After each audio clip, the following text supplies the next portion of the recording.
गं गं गणपतये नमो नमः। कार्तिक महात्म्य अध्याय 11। एक बार सागर पुत्र जलंधर अपनी पत्नी वृंदा सहित असुरों से सम्मानित हुआ सभा में बैठा था, तभी गुरु शुक्राचार्य का वहां आगमन हुआ। उनके तेज से सभी दिशाएं प्रकाशित हो गई। गुरु शुक्राचार्य को आता देखकर सागर पुत्र जलंधर ने असुरों सहित उठकर बड़े आदर से उन्हें प्रणाम किया। गुरु शुक्राचार्य ने उन सबको आशीर्वाद दिया। फिर जलंधर ने उन्हें एक दिव्य आसन पर बैठाकर स्वयं भी आसन ग्रहण किया। फिर सागर पुत्र जलंधर ने उनसे विनम्रतापूर्वक पूछा, हे गुरुजी, आप हमें ये बताने की कृपा करें कि राहु का सिर किसने काटा था। इस पर दैत्य गुरु शुक्राचार्य ने विरोचन पुत्र हिरण्यकशिपु और उसके धर्मात्मा पौत्र का परिचय देकर देवताओं और असुरों द्वारा समुद्र मंथन की कथा संक्षेप में सुनाते हुए बताया कि जब समुद्र से अमृत निकला तो उस समय देवरूप बनाकर राहु भी पीने बैठ गया।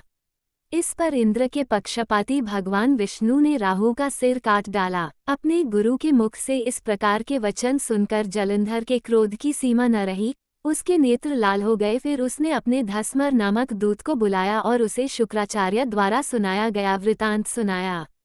तत्पश्चात उसने धस्मर को आज्ञा दी कि तुम शीघ्र ही इंद्रपुरी में जाकर इंद्र को मेरी शरण में लाओ। धस्मर जलंधर का बहुत आज्ञाकारी एवं निपुण दूत था।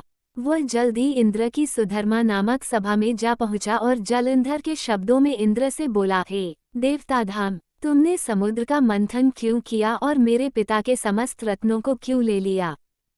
करके तुमने अच्छा नहीं किया। यदि तू अपना भला चाहता है तो उन सब रत्नों एवं देवताओं सहित मेरी शरण में आ जा, अन्यथा मैं तेरे राज्य का ध्वंस कर दूंगा। इसमें कुछ भी मिथ्या नहीं है। इंद्र बहुत विस्मित हुआ और कहने लगा, पहले मेरे भय से सागर ने सब पर्वतों को अपनी कुक्षी में क्यों स्थान दिया और उसने मेरे शत्रु दैत्यों की क्यों रक्षा की? इसी कारण मैंने उनके सब रत्न हरण किए हैं।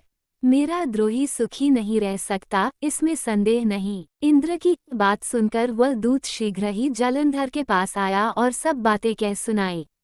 उसे सुनते ही वह दैत्य मारे क्रोध के अपने ओष्ठ फड़फड़ाने लगा और देवताओं पर विजय प्राप्त करने के लिए उसने उद्योग आरंभ किया। फिर तो सब दिशाओं पाताल से करोड़ों करोड़ों दैत्य उसके पास आने लगे। शुंभ निशुंभ आदि करोड़ों सेनापतियों के साथ जलंधर इंद्र से युद्ध करने लगा। शीघ्र ही इंद्र के नंदन वन में उसने अपनी सेना उतार दी। वीरों की शंखध्वनि और गर्जना से इंद्रपुरी गूंज उठी। अमरावती छोड़ देवता उससे युद्ध करने चले।